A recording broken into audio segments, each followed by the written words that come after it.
গণ অভ্যুত্থানে অংশগ্রহণকারীদের সুরক্ষা ও দায় নির্ধারণের লক্ষ্যে আনিত একটি বিল জুলাই গণ অভ্যুত্থান সুরক্ষা ও দায় নির্ধারণ বিল 2026 মহান সংসদ উত্থাপনের জন্য অনুমতি প্রার্থনা করছে।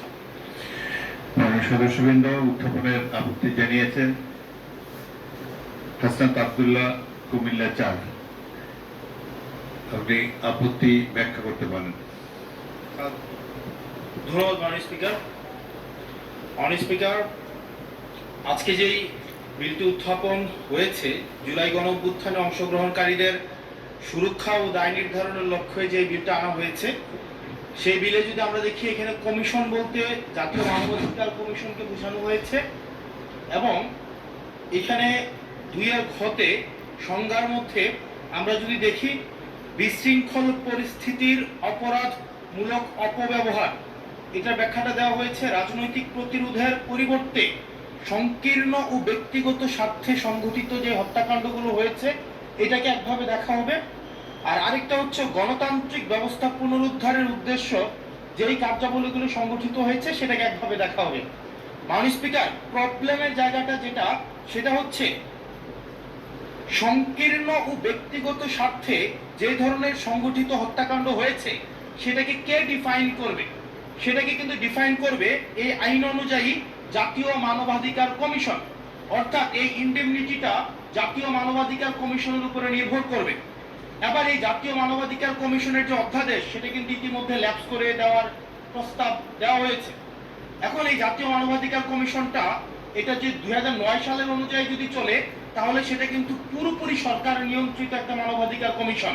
যে মানবাধিকার কমিশন বিরোধী দল ও মতকে দমনের জন্য ব্যবহার করা হয়েছে, ভিকটিম ব্লেমিং এর জন্য ব্যবহার করা হয়েছে, যেই মানবাধিকার কমিশন গুম খুনের বৈধতা উৎপাদন করা হয়েছে।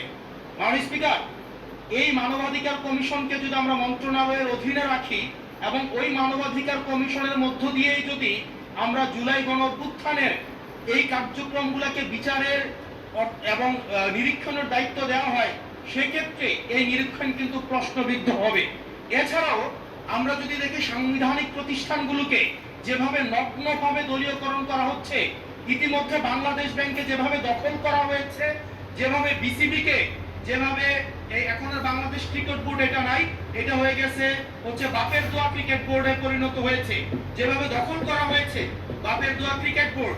এবং আমি যখন এই জায়গায় কথা বলছি ঠিক এই মুহূর্তে 28 জন বিচারককে মাননীয় স্পিকার তাদেরকে শোকজ দেওয়া হয়েছে, তাদের ব্যক্তিগত তাদের চ্যাট গ্রুপে তারা হচ্ছে তাদের মতামত প্রকাশ করার কারণে বিচারকদের হচ্ছে মাননীয় স্পিকার শোকজ দেওয়া হয়েছে। এই বাস্তবতায় আমরা এই গণ অভ্যুত্থান পরবর্তী সময়ে যদি জাতীয় মানবাধিকার কমিশনকে একটা মন্ত্রণালয়ের অধীনে রাখি, স্বরাষ্ট্র মন্ত্রণালয়ের অধীনে রাখি, তাদের মাধ্যমে আমরা নিরপেক্ষ কোন ধরনের অনুসন্ধান আমরা কতটা পাবো সেটা নিয়ে কিন্তু আমরা সন্দিহান।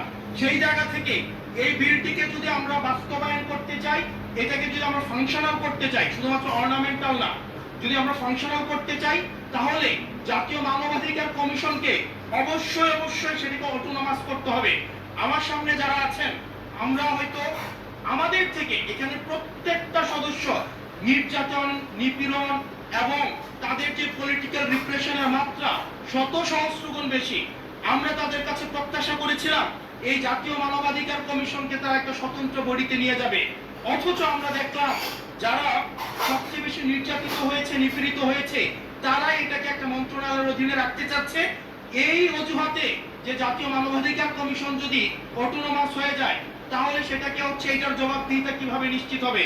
মাননীয় স্পিকার, আমাদের ইলেকশন কমিশন, আমাদের হচ্ছে পিএসসি, আমাদের হচ্ছে দুর্নীতি দমন কমিশন, যদিও এটা কাজের কেতাবে আছে, গোয়ালে নাই, কিন্তু এটা কিন্তু একাডেমিক ভাবে এটাকে ইভেন ইন্টারন্যাশনালিও এই জিনিসটা কিন্তু অটোনমাস হওয়ার কথা। সেজন্য মাননীয় স্পিকার, যেভাবে বর্তমানে প্রতিষ্ঠানগুলো নগ্নভাবে দলীয়করণ করা হচ্ছে, সেজন্য জাতীয় মানবাধিকার কমিশন যে দলীয়করণ করা হবে না, আবার বাপের দোয়া একটা মানবাধিকার কমিশন বা বিরোধী দল দমন কমিশন করা হবে না, এটার প্রতি কিন্তু আমাদের আস্থা নাই। সেই জায়গাটা থেকে আমরা আপনার মাধ্যমে আমরা এই আমাদের মাননীয় স্বরাষ্ট্রমন্ত্রী সহ আমাদের এইচপিএম এর কাছে অনুরোধ থাকবে এই বিলটা পাশ করার আগে যেন জাতীয় মানবাধিকার কমিশনের আমরা এটা যেন ইভেন উনার দলেরও একজন মাননীয় সংসদ এই বিষয়ে বক্তব্য দিয়েছেন এবং উনি পয়েন্ট বাই পয়েন্ট এই বিষয়গুলোকে ব্যাখ্যা করেছেন। যদি জাতীয় মানবাধিকার কমিশন দলীয়করণ করা হয়, দিন শেষে গুম খুন থেকে শুরু করে আমাদের এই জুলাই ইন্ডেমনিটি, এইটা দিন শেষে হচ্ছে যে পেপারেই থেকে যাবে, এটা দিন শেষে কোনো বাস্তবায়ন হবে না। সেই জন্য মাননীয় স্পিকার, এই বিলটা পাশ হওয়ার আগে আমাদের জাতীয় মানবাধিকার কমিশনের এই বিলটা হচ্ছে সুরাহা হওয়া, নিষ্পত্তি হওয়া জরুরি। না হয় বিসিবির মতো আমরা আবার বাপের দোয়া কমিশন দেখতে পাবো, আমরা হচ্ছে বাংলাদেশ ব্যাংকের মতো আবার দলীয়করণ দেখতে পাবো, আমরা বিশ্ববিদ্যালয়গুলোকে যেভাবে এক ধরনের দলীয়করণ করা হয়েছে আমরা সেটা দেখতে পাবো, আমরা বিচার বিভাগকে আবার যেভাবে এখন ভয়ের মধ্যে নিয়ে যাওয়া হচ্ছে। ধন্যবাদ মাননীয় সদস্য। মাননীয় স্বরাষ্ট্রমন্ত্রী।